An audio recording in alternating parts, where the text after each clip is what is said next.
Assalamu alaikum mekendештерим, журтташтарым, замандаштар, амансыздарбы? Биз айланып, тегеренип, Кудайдын куттуу күнүндө ушундай Ош базар жаңыланып жаткан жакынкы күндөрү элге берилейин деп калган уже Ош базарына келип калдык. Барыңыздар билгендей башында Ош базарды бузуп жатканда, көпүрөлөрүн алып жатканда элдер ызылдап,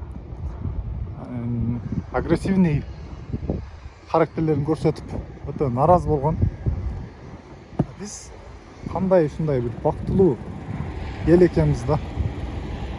Караңыздарчы, мекенибиз тынч, ичкен суубуз таза, момундай болгон биздин бийик тоолорубуз бар, бак дарактарыбыз бар, жерибиз бар. Ошого ар бир жаранга кайрылып кетет элек ушундай.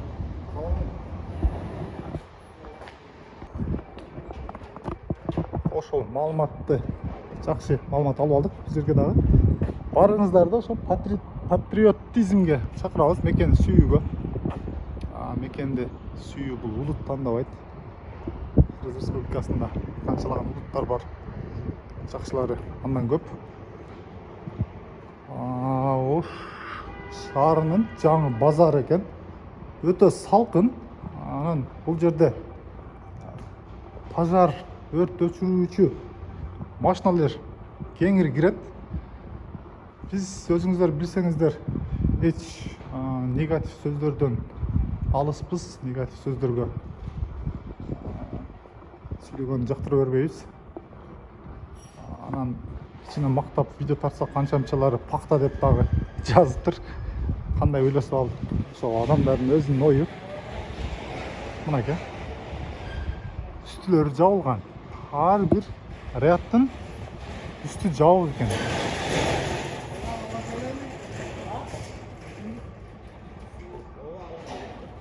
Мынакей мындай болгон, бараталар менен тосулат экен бул жерлер. Анан ичтери дагы мындай болгон, бийик, где-то менин боюм 1,80, 4,5 метрдей бийик экен, бирок кенендиги эми билбейм, моундай деле кенен эмес экен. Менин оюмда мына контейнер менен мына контейнерди бир кылса, ошондо бир ичине кененирээк болуп калса керек. Бул эми өзүмдүн оюм. Бирок бул жерде эмне сатылат, ушул контейнер дейбизби, ушул магазиндин ичине ылайыктуу соодасын кыла турган адамдар болуш керек. Анан жанагындай көп соодасы бар, көп товары бар, соода кылуучу адамдар, алар чоңураак жана кеңирээк жерден контейнер алышса керек. Бул биринчи катар экен. Биз чыккан жер бул экинчи катар. Экинчи катар үстүлөрү толугу менен жабылган. Андай болуп, фасад иштери сырттары кыйла эле бүтүп калыптыр уже. Жолдору дагы толугу менен бүткөн.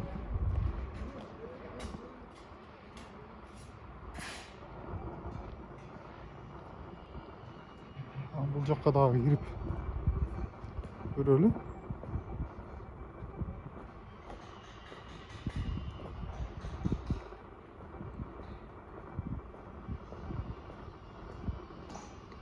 Ичине кирсең салкын, шамал жүрүп турат экен, сквозняк болгонго. Эми бул жерде Кудайым буйруса, насип кылса эмдиги жылы эл ошончо көп болуп, бул жерде ызылчуу, балалуу, чакалуу болуп, ушул жерде басып жүрүп калабыз. Мына кайсыл катарга кирбе камералар бар экен. Ондай болгон, түндүгү жабылган, эшиктери коюлган. Нукура тил менен айтканда, буну биздин орус тилден которгондо крыша болуп кыргыздын тилине кыргызча ат болуп калып кеткен. Буну кыргызча атасак түндүк десек жакшы болот. Биз дагы ушу кыргыз адабият, кыргыз тилдүү агайлардан азгынча болсо дагы маалымат алып турабыз. Кыргыз тил боюнча, анткени таза кыргызча алып барганга аракет кылабыз. Анан кээ бир сөздөрдү таппай калсак ушу аргасыз түшүндүргөнгө орус тилин колдонобуз.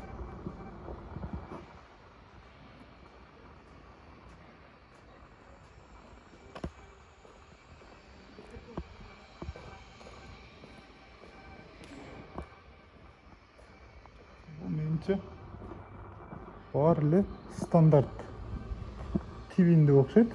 Мынантип өздөрү эки этаж кылып жасап алгандар дагы бар экен. Молодец. Алар дагы эки этаж кылып жасап алса, үстүндө товарлары тура берет. Алдыйында андай болуп соодасын кыла беришет. Бирок менин оюмда өзүмдүн жеке оюм кичинекей экен. Шунда бизде чоң контейнерлерге, базаларга үйрөнүп калганга. Анан бул жакта ошол экинчи секциясы курулуп жатат экен мына.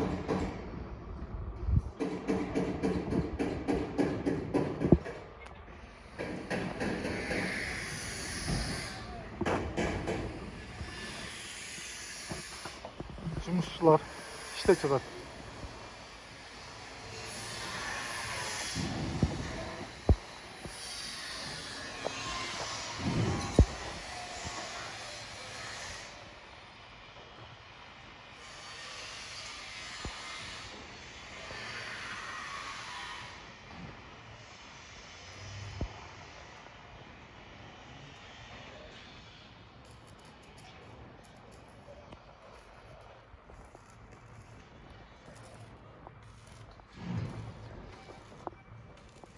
Дагы бир маалыматты берсек, бул жерге ошол Ош шаарындагы чоң базар келет экен.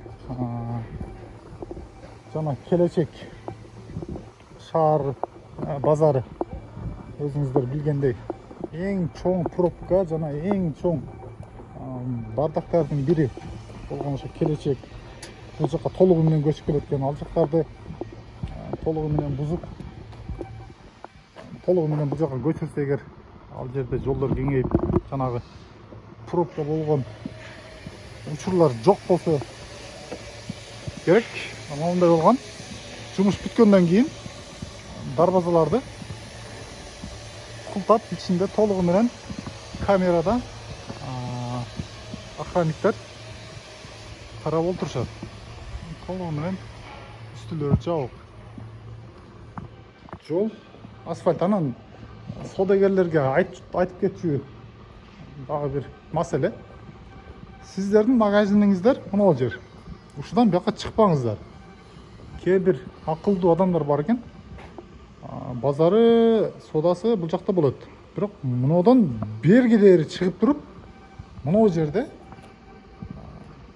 ошо товарды тизиш керек. Анан карапайым эл кысылып, сүзүшүп бирин-бири өтүш керек жолдон кыйналып.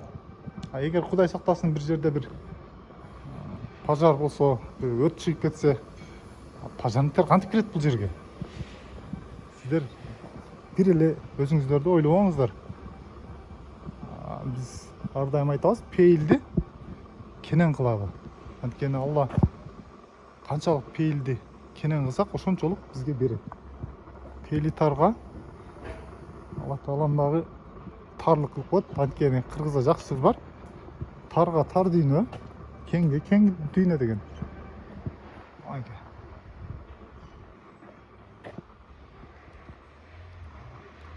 Көрүп суктанып бүтпөй эле коесуң бул жерге сен.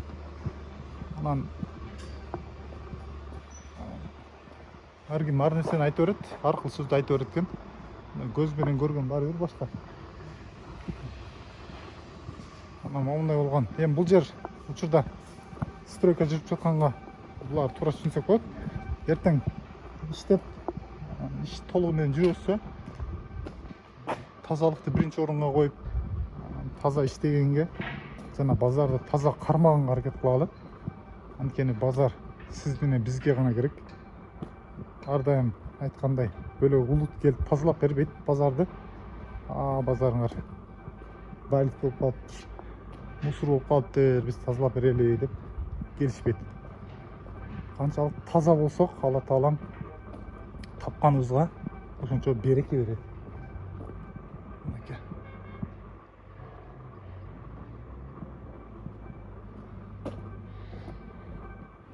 Бул секциясы жанагы экинчи секция деп көрсөттүк го. Ал жерде эми жүрүп жатат экен, бирок бул биринчи секция толугу менен бүттүбү, бүтө элекпи. Сиздерге акырына дери барып тартып көрсөтүп беребиз. Анан моундай болгон асфальттарды дагы жакшы кыла албаптыр.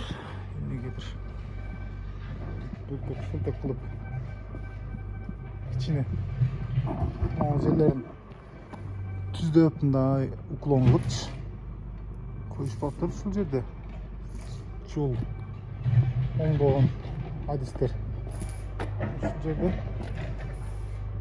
сиздерге бир причина калтура кылып жасап коюпсуздар.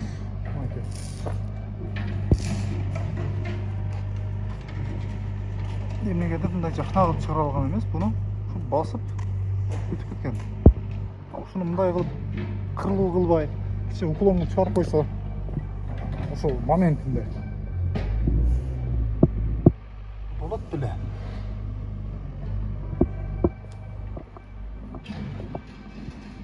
Бетти көрөбүз.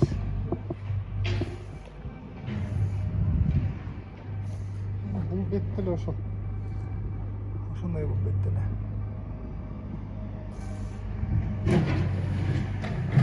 Мен түшүнбөйм, ушу биздин өлкөдө бир иш купулун толо тургандай бир иш болбойт да, эмнегедир мындай иттемей да, эптеп бир акчасын алмай. Мына жерди мисалы жакшынакай кылып оңдоп койгон, уклон кылып.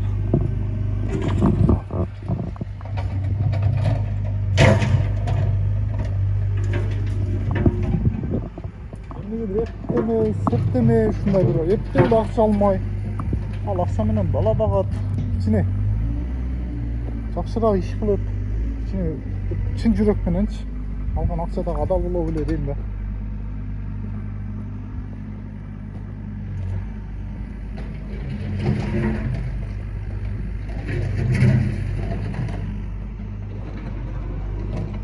Ушуну же бир текшерген жанагы начальстволор дагы кандай кабыл алды буну? Мынаны оңдоп койсоң болбойбу? Буну мындай кылсаң болбой беле деп айтып койсо, ошол жер оңдолуп калат. Мынакей бул биздин Гиннестер китебине кирген биздин эң сонун, эң көрктүү Ош шаарынын символу Сулайман тоо жанында болуп калат экен. Чыгасыздар, природаны көрөсүздөр, Сулайман тоону көрөсүздөр, анан базарга кирип кетесиздер.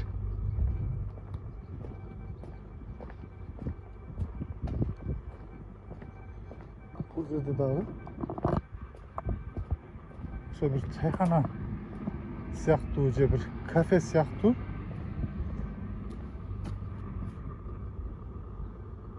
кеңсе окшойт. Толук бүтө элек. Мондай болгон таман таштарды басып, аркаларды тигип, кыйла эле бир 90%ге бүтүп коюштур.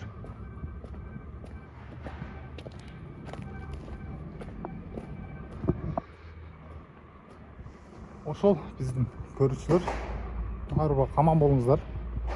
Бизди колдой беретинде подписаться басып, лайк басып, комментарий жазып коюуну да унутпаңыздар. Бул биз үчүн өтө чоң жардам болот сиздерден. Сиздерге бул жеңил эле.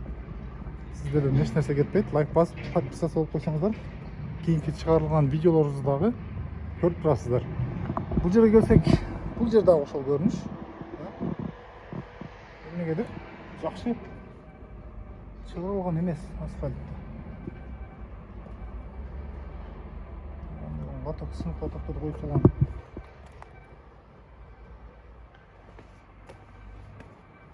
Эми бул чукулама көрө албастык эмес. Болгонун болгондой эле айтып койгон жакшы. Өтө бир ичин ачыша турган бир иш болуп тур да. Менин баам асфальтка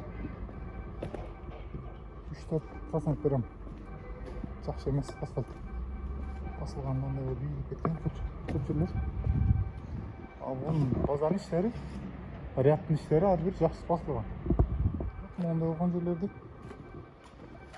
көп санда экен мындай жерлер.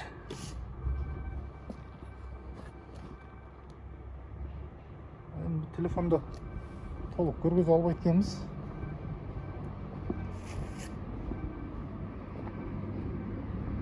Калтыра сыяктуу өтүп кетишкен муну басыпчы.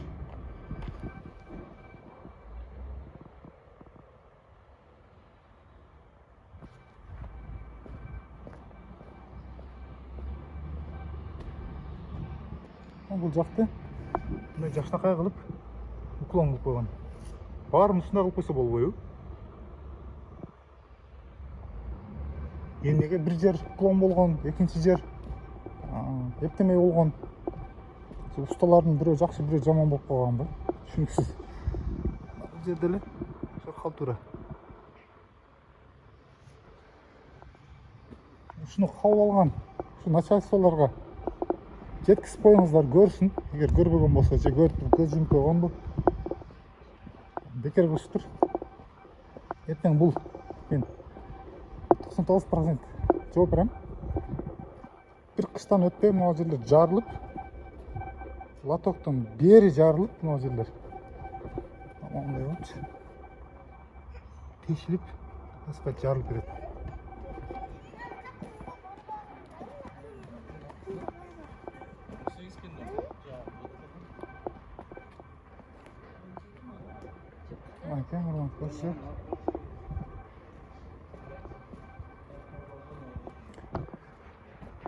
Биз жана мынау кириштен кирип келдик.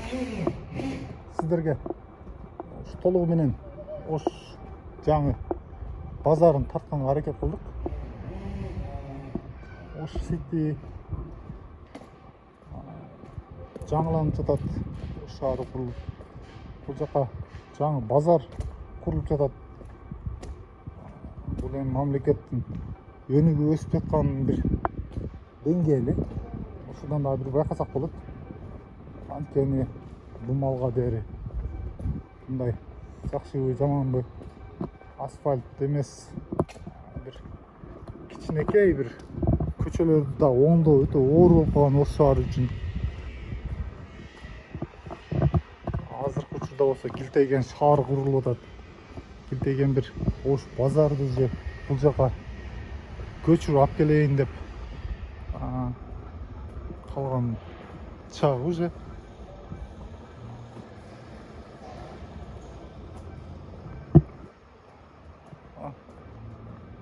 Машиналар кеңири, бир машина бул жактан кирип чыгат. Бирок экинчи машинеге бул жерде место болбой калат. Бул башкы жол болгондугуна байланыштуу бул жерде жолдун аралыгы кыйлагенен. 7-нчи катар, 6-нчы катар, 5-нчи катар болуп, ар бир катарга буну бөлүп койт. Эгер бир тааныш билишиңизди издеп келип калсаңыз, таанышыңыз мен дейт 5-нчи катарда олтурам, 23-чү контейнер же бир 31-нчи контейнердемин десе, кыйналбай таап барат.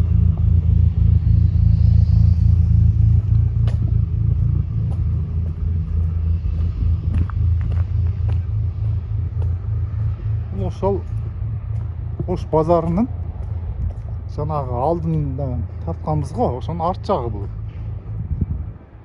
Сыртынан фасадты жакшы жасашкан, бирок артына келгенде монтип кыйналып калганбы же эми бүтөбү бул жагы дагы. Арт жагы учурда ушундай акыбалда экен.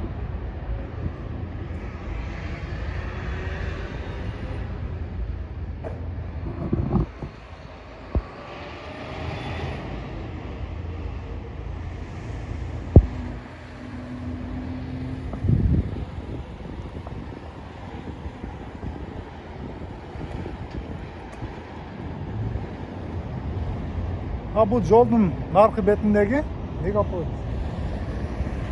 Бул жакка дагы лотокторду пландаштырып жатышат экен.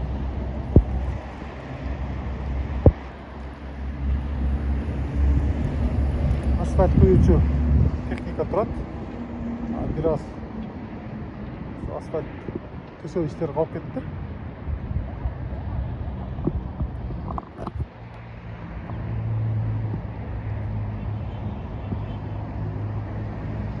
Жаңы Ош базар. Аман болуңуздар демекчибиз. Тынч болуңуздар.